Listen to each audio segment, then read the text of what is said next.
Review một chảo combo cho 6 cho đến 8 người dùng là ngập mồm luôn nha anh chị ơi. Đó, hôm nay nè em review thực tế đó, chuyên sâu cho mình luôn. Combo là quá đã luôn chị ơi. Ôi trời, toàn tôm hùm cua hoàng đế không. Đó, bào ngư thượng hạng đó nha anh chị ơi. Cua nâu siêu gạch hot nhất cả thị trường luôn nha. Đó, hàng quay sao là bán y chang vậy nha anh chị. Đó, quá đã luôn. Nhiều dữ trời. Đó, cua nâu nâu quy siêu gạch nha anh chị. Trời, gạch đó nè.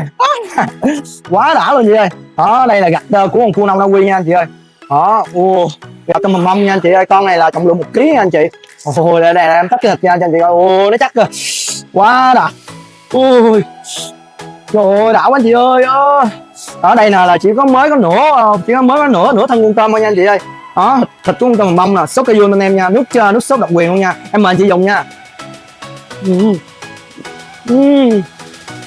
Ngon quá, ngon mồm luôn. Ok.